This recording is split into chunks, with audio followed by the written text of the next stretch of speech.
Bisa Menteri Komunikasi dan Digital Mutia Hafid menangis saat mendengar curhatan ibu-ibu tentang dampak judi online yang mereka rasakan. Ya, ternyata tidak hanya harus membanting tulang, bahkan ada yang harus bercerai akibat suami kecanduan judi online. Waduh.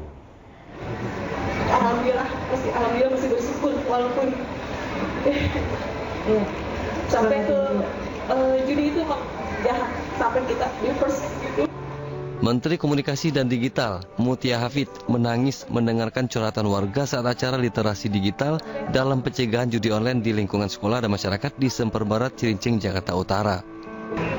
Suami saya sendiri sampai dia ditahan gara-gara judi online.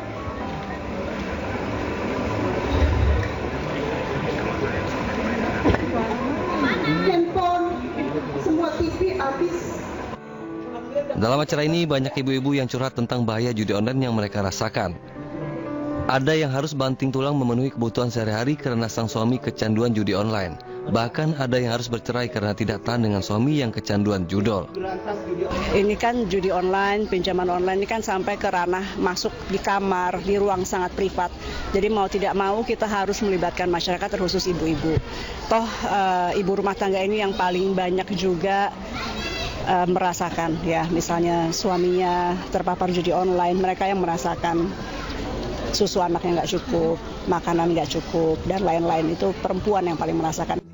Menkom DIY Mutia Hafid mengatakan wilayah Cilincing merupakan salah satu daerah dengan jumlah pemain judi online tertinggi di Jakarta. Dari Jakarta, Anissa Septiarani, Ari Setiawan, Ainus melaporkan.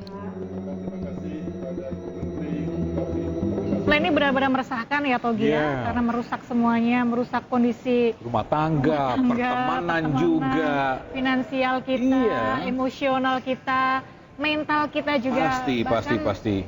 Akhirnya karena judi online ini semuanya banyak yang cerai juga, rusak buyar. Nah, ini langkah baiknya pun juga kalau memang tidak punya uang, jangan makan judi online karena akhirnya pasti itu akan nagih gitu loh. So guys, be careful what you do.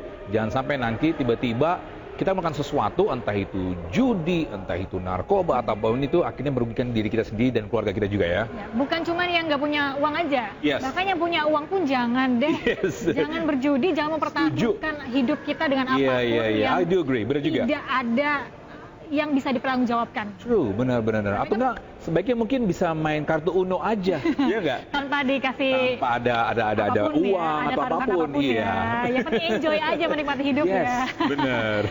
Oke, ini informasi masih berkaitan dengan judi online. Togi dan juga pemirsa, Menteri Koperasi Budi Aris Setiadi menyebut bahwa sosok berinisial T, pengendali judi online merupakan aktivis politik dari Partai PDIP dan menjadi tim pemenangan Pramono Rano di Pilkada Jakarta. Wow, dan sementara itu misalnya Cagup Jakarta nomor urut 3 Pramono membantah mengenal sosok T tersebut.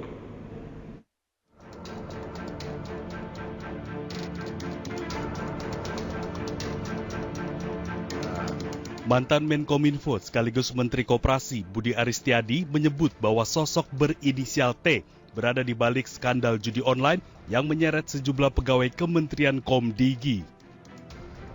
Sosok berinisial T disebut Budi Ari sebagai orang yang menyodorkan tersangka AK menjadi tim tenaga pengawasan dan penindakan takedown situs judi online di Kominfo.